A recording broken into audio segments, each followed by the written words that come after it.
ने लोगों ने उसके बारे में अपना अपना पॉइंट ऑफ व्यू भी दिया और वो पढ़ने का बड़ा मजा आता है। तो जिंदगी एक तसलसल है, उसका हिस्सा है जितने भी टाइम पे हम यहाँ आए। और इसी हिस्से में, इस कड़ी में, ये जो फोर्सेस आप इनको कह लें कि पॉजिटिविटी और नेगेटिविटी, इसको मैं देखता हूं कि ये भी एक ग्रैंड डिजाइन जो है ऑफ दिस सिमुलेटेड रियलिटी, जिसमें आप उसको यिंग और यांग कह लें, अच्छा बुरा कह लें, ब्लैक एंड वाइट कह लें, तो ये सारी चीजें साथ एग्जिस्ट करती हैं। तो अगर अच्छे लोग होते हैं तो अच्छा, मैं अच्छा बुरे में चीजों को नहीं बांटता, क्योंकि ये मेरा जाती तरीका है चीजों को देखने का कि हम शायद ओवर सिंप्लीफाई करने के लिए चीजों को ब्लैक और वाइट में डाल देते हैं कि either you are with me or you are against me. I think the beauty and the answers lie in the grays.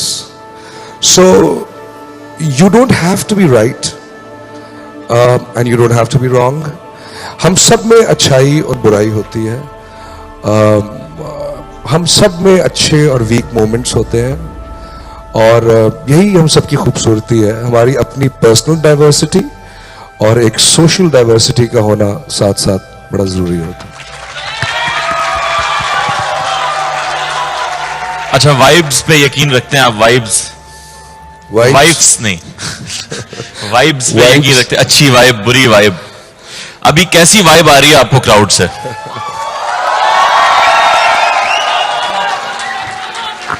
हर दौर में ना कोई टर्म्स कॉइन हो जाती हैं, स्पेशली क्योंकि हम तो वेस्ट को बहुत ज्यादा कूल समझते हैं और फॉलो करते हैं, तो वहां के जो टर्म्स है ना, like cool and vibe, yo bro check out the vibe, तो उस हिसाब से यहाँ की vibe is really cool man, really nice. Ali, हम थोड़ा सा पहले से आएंगे। मैं जब किसी 5 स्टार होटल में जाता हूं और वहां कोई म्यूजिक बजा रहा हो या कोई इस तरह का आर्ट कर रहा हो, तो अक्सर लोग गुजर जाते हैं, ज्यादा ध्यान नहीं देते। वो बस हामिद मीर साहब के लिए तालियां बजाइए, अस्सलाम वालेकुम, शाह साहब के लिए।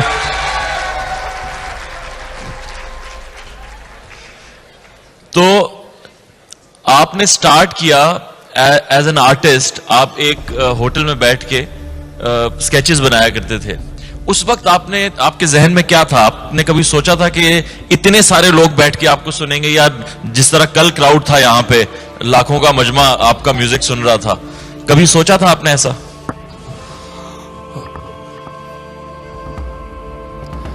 मेरा जो किस्सा है वो बड़ा, अगर कोई समझना चाहे तो इंटरेस्टिंग है। फॉर सम रीजन मुझे बचपन से ही पता था कि मैं क्या हूं, मतलब क्या बनना चाहता हूं। एंड आई फेल्ट कि मैं एक क्रिएटिव आर्टिस्ट हूं और मुझे अपना फ्यूचर नजर आ रहा होता था। And I used to see myself on stage singing my songs and thousands of people singing my songs with me. So मैं विजुलाइज करता रहता था।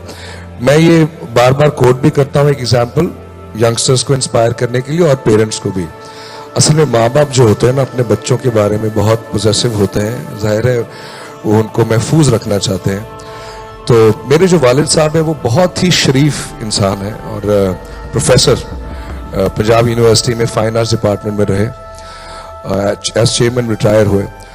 तो वो जरा, लेकिन उनकी जो अप्रोच थी वो थोड़ी सी जिंदगी के बारे में कंजर्वेटिव इन द सेंस कि यार बच्चा नौकरी कर ले, इतने पैसे लग जाएंगे तो ये हो जाएगा, तो इसका करियर सेट हो जाएगा। तो वो कहते थे कि तुम क्या कर रहे हो ये, हालांकि खुद भी बड़ा अच्छा गाते हैं, मौसीकी में क्या करना चाहते हैं? मैंने कहा बाबा मैं सिंगर बनना चाहता हूँ, स्टार बनना चाहता हूँ। तो वो कहते थे कि यार इस मुल्क में यहाँ पे म्यूजिक की, इस करियर की कोई सर्टेनिटी नहीं है, तो तुम कैसे सर्वाइव करोगे? तो मैंने कहा बाबा आप क्या रिकमेंड करते हैं? तो उन्होंने कहा कि तुम, ये मैं उस वक्त 15-16 साल का होऊंगा, तो उन्होंने कहा कि देखो तुम CSS कर लो। तो मैंने कहा बाबा CSS क्या होता है? कहता गवर्नमेंट सर्विस में आप जाते हैं और मैंने कहा मौज लग जाती है। मौज लगती है। तो उन्होंने कहा कि फिर तुम्हारी फॉरेन सर्विस में चले जाओगे या कहीं और। तो मैंने कहा फिर, उन्होंने कहा फिर तुम जहां जाओगे एक तो वेल सेटल्ड होगे, रिस्पेक्टेड होगे, तुम्हारी गाड़ी जा रही होगी, लोग तुम्हें सलूट करेंगे। तो मैंने कहा बाबा मैं ये नहीं चाहता कि लोग मेरी पोस्ट या गाड़ी पे नंबर प्लेट की वजह से सलूट करें, मैं चाहता हूं कि मेरे काम की वजह से लोग मुझे सलूट करें।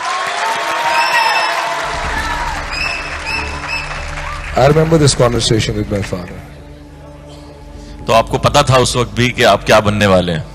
मुझे पता था कि अगर मैं उस तरफ चला गया तो फिर हामिद मीर साहब ने मुझे छोड़ना नहीं है टीवी पे।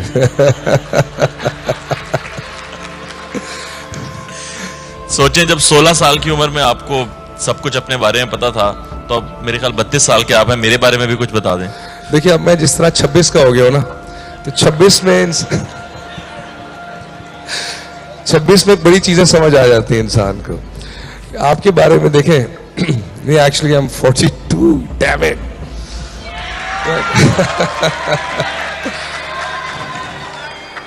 लेकिन देखें भाई अभी भी हाजिर है, तगड़ा है। सो ये मैं आपको जवान लगने की भी टेक्निक्स जाते हुए बता के जाऊंगा कि पुदीने में क्या डाल के खाना है। लेकिन आपके बारे में मैं ये कहूंगा कि यार जो इंसान किसी को हंसा सकता है, पहले तो उसका मर्तबा बहुत मेरे सामने बड़ा हो जाता है। एक नई डॉक्यूमेंट्री आई है चार्ली चैपलिन के बारे में, वो आप लोग जरूर देखिएगा। उसमें चार्ली चैपलिन स्क्रीन के सामने क्या था एज एन आर्टिस्ट, लेकिन वो स्क्रीन के पीछे अपनी जिंदगी की किन ट्रेजेडीज से और मुश्किलात से गुजर रहा था। और जब उसने अपने आप को एज ए कम्युनिस्ट डिक्लेयर किया तो उसके साथ फिर क्या हुआ और किस तरह से उसको फिर निकाला गया वहां से, और उसकी वो लाइफ कैसी थी, वो बड़ी इंटरेस्टिंग डॉक्यूमेंट्री है। So I think it's as I said, life is a process about learning and we all learn from each other.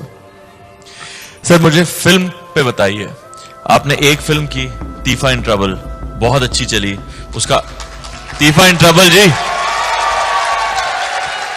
Thank you. देखिए आप लोगों ने सबने सीक्वल चाहिए, उसका सीक्वल। अच्छा आपने एंड भी उसका ऐसा किया कि पार्ट 2 तो आने वाला है, और उसके बाद धोखा दे दिया आपने। नहीं, पार्ट 2 आएगा, पार्ट 2 आएगा, बिल्कुल आएगा। हम धोखा देने वालों में से नहीं है। वाह वाह। तो पार्ट 2 का क्या इरादा है आपका, या पाकिस्तान में आप कहां देख रहे हैं अभी फिल्म इंडस्ट्री को? देखिए जैसा पाकिस्तान है वैसे फिल्म इंडस्ट्री है, वैसी सारी इंडस्ट्रीज होती हैं। किसी भी इंडस्ट्री को फ्लरिश करने के लिए इकोनॉमिक और पॉलिटिकल स्टेबिलिटी चाहिए होती है, और हमने कसम खाई हुई है कि हमने ये दोनों चीजें नहीं होने देनी। तो फिल्म इंडस्ट्री जो है वो हम लोग तो कोशिश कर रहे हैं। यहाँ पे फिल्म बनाना एक बहुत ही मुश्किल काम होता है। तीफा इन ट्रबल मेरी पहली पाकिस्तानी फिल्म थी, तो मैंने कहा कि मैं अपना एक्सपीरियंस यूज करके, क्योंकि इंडिया में 6, 7, 8 फिल्में की थी, अपने मुल्क को, पाकिस्तान को एक ऐसी फिल्म देना चाहता हूँ where people feel प्राउड कि हमारी मुल्क की ये फिल्म है, एक इंटरनेशनल स्टैंडर्ड की फिल्म। तो उसमें मैंने किसी इन्वेस्टर से कोई पैसे नहीं लिए, अपने कमाए हुए जमा किए हुए पैसे उसमें लगाए, और उस वक्त की वो पाकिस्तान की सबसे महंगी फिल्म थी। तकरीबन 16.25 करोड़ रुपए लग गए उसको बनाने में। तो लेकिन ये होता क्या है कि जो फिल्म बिजनेस करती है, अब शुक्र है कि उसने इतना बिजनेस कर लिया कि मैं बच गया, लेकिन वो पैसे कटाते एग्जीबिटर का 50%, फिर डिस्ट्रीब्यूटर, फिर टैक्सेस, आपके पास कोई 30-32% आता है। लेकिन फिर भी लोग वो फिल्म देखते हैं। मुझे खुशी होती है कि जब पेरेंट्स बताते हैं कि हमारे बच्चे जो हैं, मेरा जो बच्चा है वो बस नेटफ्लिक्स पे वो फिल्म लगा के रोजाना बैठ जाता है। तो it's a film, it's a family movie, and it's thank you so much for liking it, and इंशाल्लाह और भी बनाऊंगा आगे। अच्छा पाकिस्तान में आपने फिल्म बाद में की, बाहर आपने पहले की फिल्म्स। मैं एक जगह पढ़ रहा था कि खुदा के लिए भी पहले आपको ऑफर हुई थी और आप कर भी रहे थे मगर आपने नहीं की, क्या वजह थी उसकी? खुदा के लिए हाँ जी मुझे ऑफर हुई थी। शोएब मंसूर साहब बड़े ज़बरदस्त राइटर हैं, डायरेक्टर हैं। उस वक्त मेरा नया करियर अभी शुरू हुआ था, तो मेरी पब्लिक एक्सपोजर बहुत ज़्यादा था, कॉन्सर्ट्स बहुत ज़्यादा होते थे।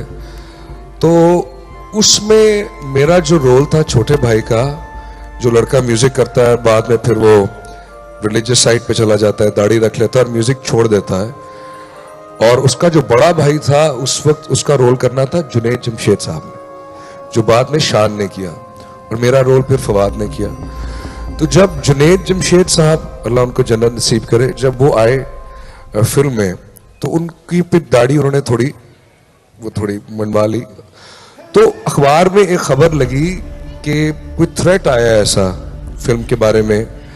उससे मेरे क्योंकि वो जो फिल्म जिस टॉपिक को डिस्कस कर रही है कि म्यूजिक का इस्लाम एंड म्यूजिक, वो एक जरा कॉम्प्लेक्स टॉपिक है, तो उसका अखबार में कुछ ऐसी चीज़ आई, तो मेरे वालिद साहब जो है ना, वो पेरेंट्स थोड़े डर गए कि यार तुम इस फिल्म में हो, ये मत करो, तुम्हारा पब्लिक एक्सपोजर बहुत ज़्यादा है, कुछ नहीं। सो मैंने कहा ये जब तक मैं शूटिंग करता रहूँगा, ये दे फील्स वो डरे हुए रहेंगे, तो मैं अपने माँ बाप को स्ट्रेस में नहीं रखना चाहता था। तो मैंने शोएब साहब से माजरत कर ली,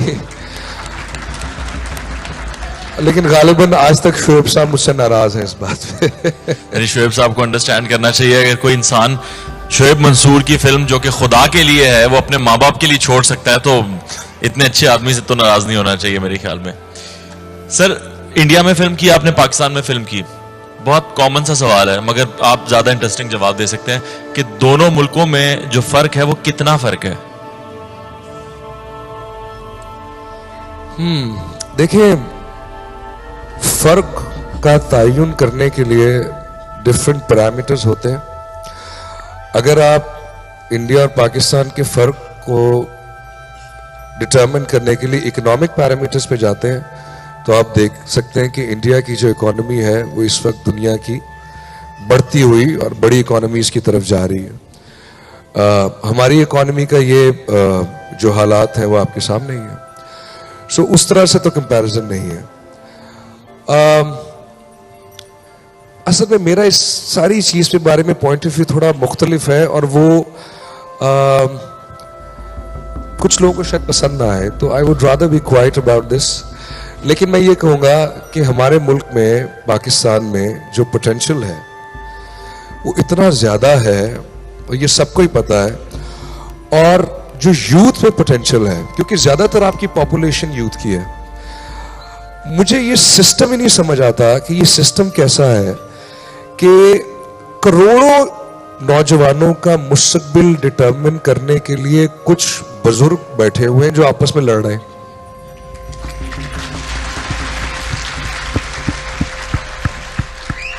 नौजवानों को अपना मुस्तकबिल डिटरमिन करने के लिए वो सारी फैसिलिटीज, प्लेटफॉर्म्स प्रोवाइड करना ही उनका काम है। और उसके साथ साथ सबको ये क्या करते हैं कि जी जवानों को कैसे सोचना चाहिए, रहना चाहिए, हम बताएंगे। औरतों को कैसे रहना चाहिए, सोचना चाहिए, हम बताएंगे। तो हमारी आइडियोलॉजी क्या होनी चाहिए, कैसा सोचना है, हम बताएंगे। कपड़े क्या पहनने हैं, हम बताएंगे। कौन है तो ये? हमें ये बता दें कि आप क्या नहीं बताएंगे, वो हम कर लेते हैं। लेकिन ये हम जो है ये बहुत ज्यादा बताते हैं हर किसी को हर बारे में। असल में ये हम नहीं है, हाँ। ये मैं है। वाह, अच्छा, बहुत सीरियस बात हो गई। मैं जब यहां आया तो सारे जानना चाहते थे कि क्या कटरीना कैफ से अभी भी आप बातचीत वगैरह है आपकी?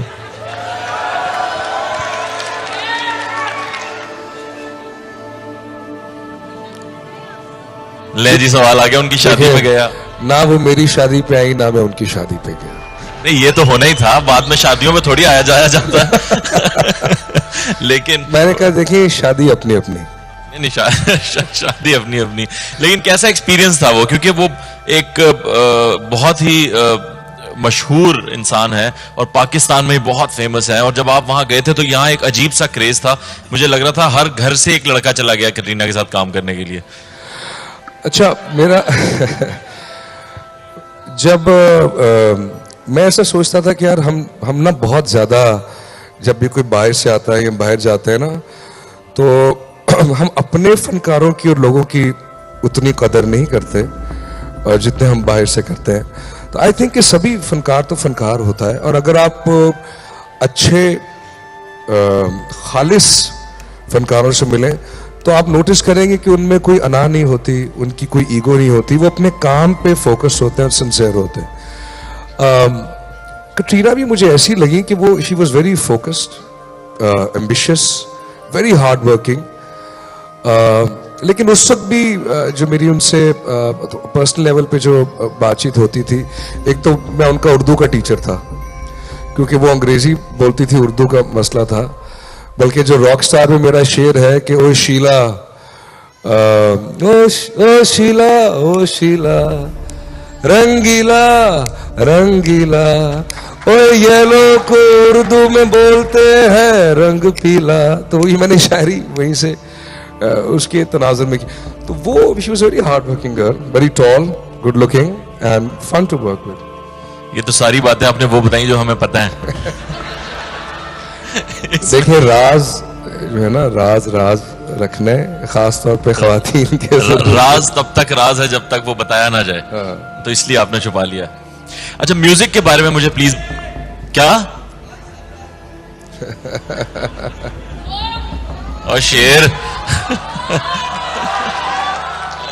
ये जो कमाल है ना लाहौरियों का, इसीलिए तुम्हारे पास कटरीना कैफ नहीं है। नहीं, हम तो ऐसे कह रहे जैसे हमारे पास है। अच्छा सर, म्यूजिक का इस वक्त पाकिस्तान में क्या हाल है? जो नए म्यूजिशियंस आ रहे हैं उनका कोई गेम बनेगा इसी तरह, या आप लोग वो आखिरी स्टार्स हैं जो स्टार्स बन चुके हैं म्यूजिक में? मेरे बाद ना कोई स्टार पैदा होगा ना हो सकता है, बात ये खत्म हो गई। मैं आपको बताऊं, इस वक्त मेरे ख्याल में बहुत जबरदस्त और इंटरेस्टिंग टाइम चल रहा है म्यूजिक का। हमने कोई तकरीबन 20 साल गुजारे। 2003 में मैंने अपनी पहली एल्बम रिलीज की थी, हुक्का पानी, और जब वो रिलीज हुई तो मेरे डिस्ट्रीब्यूटर ने कहा कि तुमने पहले हफ्ते या वीकेंड में 2 लाख कॉपीज बेची हैं, जो बहुत ज्यादा थी उस वक्त, और तकरीबन 50 लाख सीडीज बेची। लेकिन मुझे आपको पता है कितने पैसे उसके मिले थे आज तक? 5 लाख रुपए। सो 20 साल तक कोई रॉयल्टीज नहीं मिली म्यूजिक में, या किसी भी क्रिएटिव जो आप चीज करता है आर्टिस्ट, उसके लिए आर्टिस्ट की रॉयल्टीज होती है। तो अब जाके वो इंफ्रास्ट्रक्चर वापस आया है स्ट्रीमिंग की वजह से कि हमें हमारी रॉयल्टीज आती है। और जो नए बच्चे हैं, जो नए एस्पायरिंग म्यूजिशियंस हैं, you have a platform like YouTube, Spotify, जहां कोई भी जाके अपना गाना रिलीज कर सकता है कभी भी। हमारे टाइम पे क्या था कि यार फलाना चैनल है, वहां पे अगर कोई जानने वाला हो, वीडियो ऐसी हो, गाना ऐसा हो, तो तुक्का लग जाए तो शायद कोई चला दे, तो लोगों को पसंद आ जाए तो कुछ हो जाएगा। तो मुझे याद है कि मैं मेरी दोस्त सनम का उस वक्त यहाँ पे केबल चली थी ना उस जमाने में, तो मैं केबल के दफ्तर जाके उन लड़कों का मैंने हाथ जोड़े कि यार मेरा छन्नो प्लीज चला दो अपनी केबल पे जो है। तो उन्होंने वो चलाया, केबल पे चला। इंडस म्यूजिक चैनल थे, वहां मैंने उनसे कहा कि प्लीज मेरा गाना चला दीजिए। एयरवाई म्यूजिक था, सबने सपोर्ट किया। वो गाना अब जब चला तो वो 1 महीने में मुझे खुद नहीं पता चला कि मैं स्टार बन गया हूं। तो जब मुझे फोन आने शुरू हुए कि अली भाई शो बुक करना है, तो मैंने कहा जी हाँ जी, कितने पैसे लेगा? तो मैंने कहा अब अपने बारे में अपने लिए पैसे मांगना जरा अजीब सा लगता है। तो मैंने अपने दोस्त को कहा कि यार मेरे जरा डीलें बना लिया करो। तो फिर वहां से काम शुरू हुआ। लेकिन these are very exciting times. मैंने अब ये किया है कि मैंने ये सोचा, होता क्या है कि and for each their own, मैं किसी को ये नहीं कह रहा कि कोई, हर किसी का डिफरेंट तरीकाकार होता है सोचने का। जो आर्टिस्ट होते हैं ना, स्पेशली जब स्टार्स बन जाते हैं, सेलिब्रिटीज, तो उनकी ईगो इन्फ्लेट करने के लिए इतनी चीजें और लोग होते हैं कि वो स्टार समझता है कि मैं इनविंसिबल हूं, अब मेरे से बड़ा कोई नहीं। हाँ जी यासिर, क्या हाल है तुम्हारा, ठीक हो, क्या कर रहे हो आजकल? तो वो मोड वो आ जाता है। लेकिन ऐसा नहीं होता। हर अरूज का एक जवाल होता है, और उसको जवाल ना भी कहें तो देखें, we all in transition, we all come and go, do our thing in this life and we transcend. मैं जिंदगी को ऐसे देखता हूं कि ये जो मुख्तसर हिस्सा हमारी एग्जिस्टेंस का, चाहे बाद में क्या है, पहले क्या था, वो अपना हमारा सबका पर्सनल बिलीफ है। लेकिन इस रियलिटी में, इस जिंदगी में जितने अरसे के लिए मैं आया हूं, मैं इस रियलिटी को क्या बेहतर इसमें कुछ करके जा रहा हूं? क्या ये जैसी मुझे मिली, मेरी इसमें क्या कंट्रीब्यूशन रही as a human being, as an artist, as the talent that I was blessed with? So हमने क्या किया है कि मैंने एक, मेरा जो रिकॉर्ड लेबल है नाइटिंगेल रिकॉर्ड्स, वो बनाया है ताकि जो एस्पायरिंग आर्टिस्ट हैं उनको देख के उनको ग्रूम किया जाए, उनको एक प्लेटफॉर्म दिया जाए और मैं अपने एक्सपीरियंस से उनको गाइड कर सकूं, मेंटोर कर सकूं कि क्या करना चाहिए, कैसे अपने आप को कैरी करना चाहिए। ये जितना मुझे आता है, बाकी हर किसी का अपना होता है कि वो कैसे चाहता है। Everybody needs their freedom and everybody's journey is different. तो एक तो मैंने ये किया कि I will invest in new talent, in new work, क्योंकि it's not just about Ali Zafar. Ali Zafar तो एक इंसान, एक लड़का था, आया था, कुछ गाने गा के चला गया। But I want to contribute to a process that contributes to art and creativity, because remember everything is creativity, everything is creativity, and anything that distracts you or diverts you from being creative in your own sense is the undesirable force. Stay away from it. Always be creative. चाहे आप कारीगर हैं, देखो news anchor भी जब कोई चीज बोल रहा होता है ना, वो कुछ क्रिएट कर रहा होता है अपने माइंड में। कायनात भी तख्लीक की गई हुई अपने बिलीफ पे, लेकिन इस वक्त भी ये मोमेंट क्रिएट हो रहा है, हर लम्हा हर वक्त क्रिएट होता जा रहा है। And what I have learned in my life is कि हम एक तरह से अपनी रियलिटी, अपनी लाइफ भी खुद क्रिएट करते हैं। हम दूसरों को ब्लेम करते हैं कि उसकी वजह से मेरे साथ ये हुआ, मेरी जिंदगी ऐसे है, ऐसा नहीं। अगर आप ये साइंस थोड़ी समझ जाएं, जो कि एक अलग डिस्कशन है, the science of manifestation, may be the skeptics will disagree with me, some call it pseudoscience, but I have in my life experience and tried and tested कि आप अपनी रियलिटी अपनी डिजायर के मुताबिक क्रिएट कर सकते हैं, और उसके पीछे एक साइंस। तो अनफॉर्चुनेटली जो हमारा एजुकेशनल सिस्टम है वो इतना रिग्रेसिव है, इतना पुराना है कि वो अंग्रेजों के बनाए हुए टाइम का एक वो तरीकाकार चलता आ रहा है, जिसमें सिर्फ गुलाम पैदा करने का एक सिस्टम बनाया है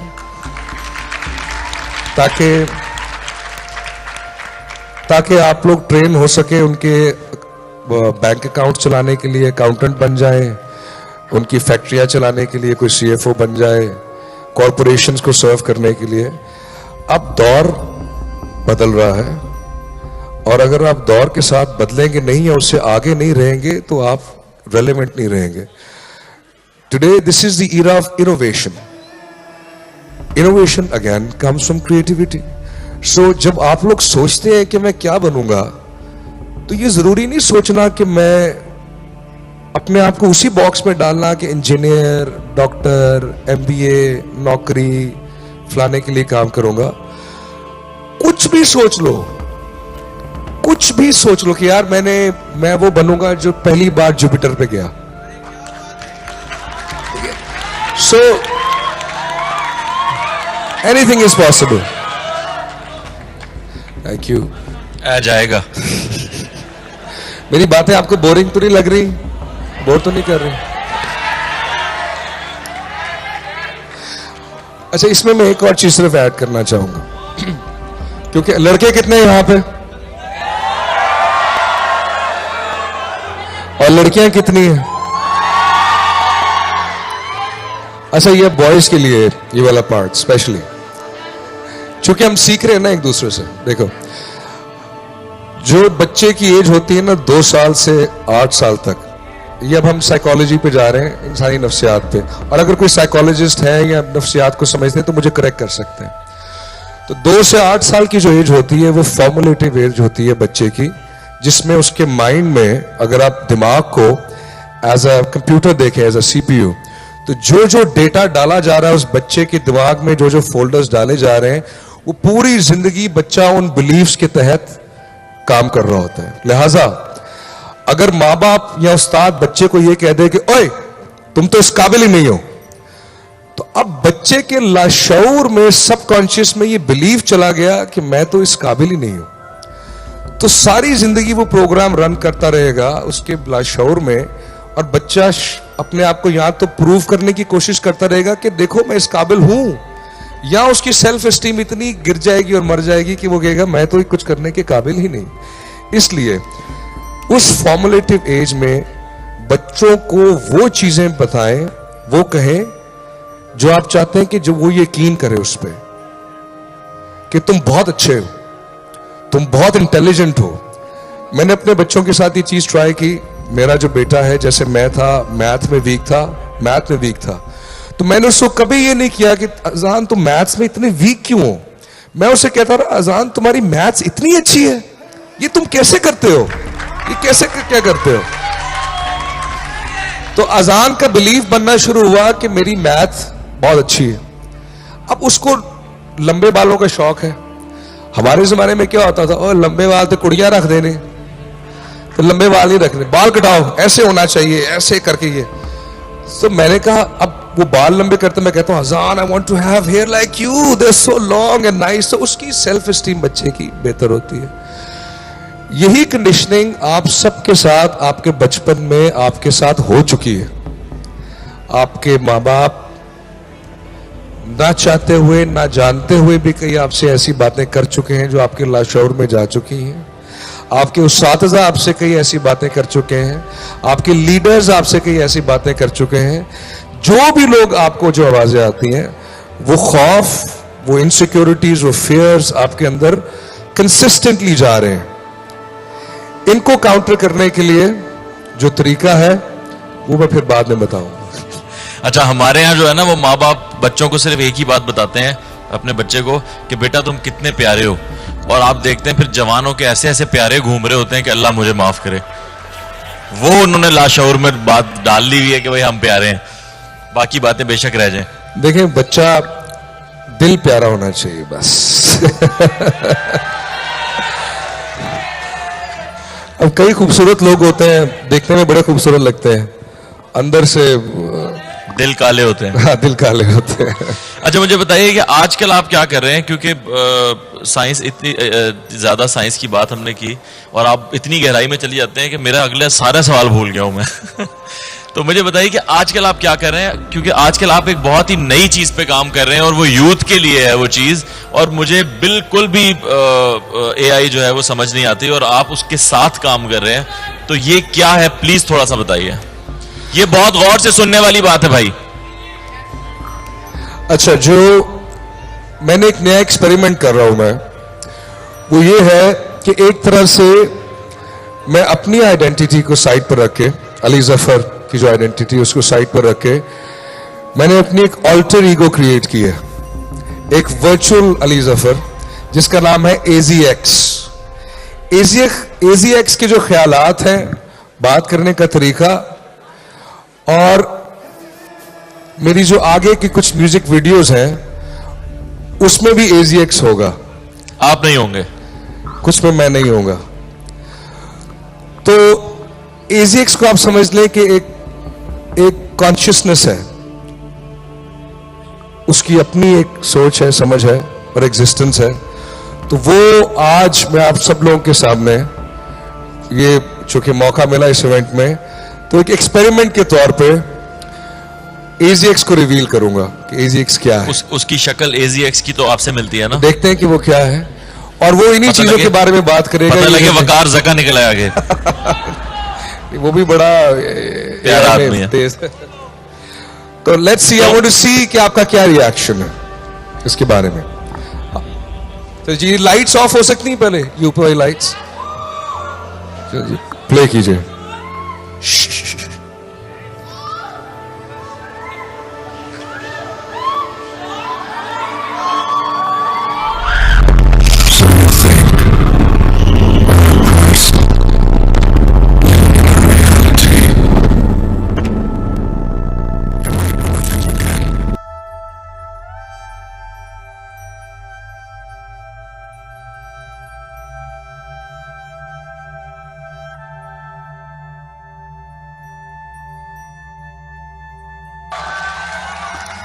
so basically what he said, ये सारा एनिमेटेड है, ये सीजीआई में बना हुआ है. So what he said was, his first words were, as he is born today, so you think you're a person living in a reality, you might want to think again. So अब AZX जो है, मेरी जो अगली आने वाली music video है, उसमें ये कैरेक्टर ये आपको नजर आएगा. तो अब हम उसका टीजर आपको दिखाता हूं, क्योंकि वो 14 फरवरी को प्लान किया रिलीज करने का, तो उसका टीजर आपको अच्छा, पता है वो हो तो रिलीज 14 फरवरी को रहा है, लेकिन आप लोगों की गर्मजोशी उसका वक्त बदल सकती है. लाहौरियों,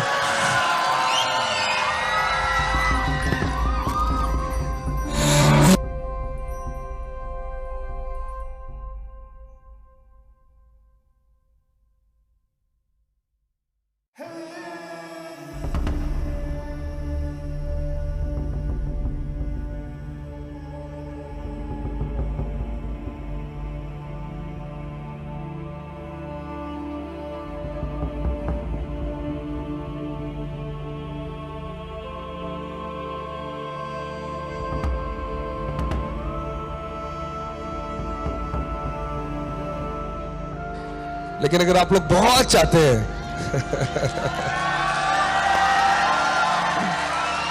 यहां इस वक्त अंदाजन कितने लोग बैठे हुए हैं सर? 1 लाख तो बिल्कुल नहीं. यहाँ तो आधे लोगों का ही मैथ वीक है भाई.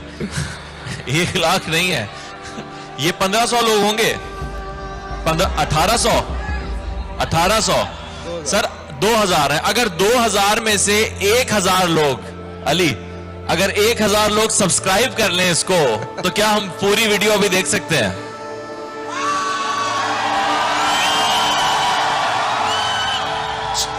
चले, आपके पास आपका सेल फोन्स है? सेल फोन निकालें, सारे सेल फोन बाहर निकालें. तो आप जाएं और मुझे बड़ा अजीब सा लगता है, मेरे YouTube चैनल को सब्सक्राइब करें अभी, और अगर 1000 लोगों ने सब्सक्राइब कर लिया, then will play the video. ठीक है यार, सेल फोन निकालें जल्दी. लाहौर में बैठे, कौन सा कराची में, आप डर क्यों रहे हैं? खुल के निकालें सेल फोन. जल्दी जल्दी अली जफर की YouTube पर जाइए और सब्सक्राइब कीजिए. जितनी तेजी से सब्सक्राइबर्स आपने कर दिया, और किसने किया? फोन ऊपर करें, लाइट जला के, लाइट्स बंद करें भाई, लाइट्स बंद करें, लाइट्स ऑफ कर दें. अब फोन बाहर निकालें सब लोग, लाइट्स ऑफ कर दें प्लीज, सारी लाइट्स ऑफ कर दें यार. चलो जी, ये अब फोन, ये वो लोग हैं जिन्होंने सब्सक्राइब किया है. जरा पीछे मुड़ के देखें आप लोग, अगर देखना चाहते हैं ये मंजर. आप लोग YouTube पे जा सकते हैं, the app, and they can go to my channel and subscribe. तो चले, जब आपका दिल करेगा आप कर लीजिए, अगर आपको वीडियो अच्छी लगे तो कर लीजिए. लेकिन पहली दफा, क्योंकि इस पे हम पिछले कई महीनों से काम कर रहे हैं, सीजीआई में कैरेक्टर्स क्रिएट करना, सीजीआई की वर्ल्ड क्रिएट करना, जो लोग ये करते हैं उनको पता है कितना टाइम लगता है. और मैं यहाँ स्पेशली दाद देना चाहूंगा और अप्रिशिएट करना चाहूंगा हमारे जो सीजीआई आर्टिस्ट है, मेरे जो को डायरेक्टर है बाजिल को, वो भी यहीं यहाँ पे, उनके लिए बहुत सी तालियां होनी चाहिए. और ये गाना मेरा छोटा भाई जो है दानियाल, उसके साथ है, मेरा नया गाना है. गाने का नाम है रात दिन.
Hey!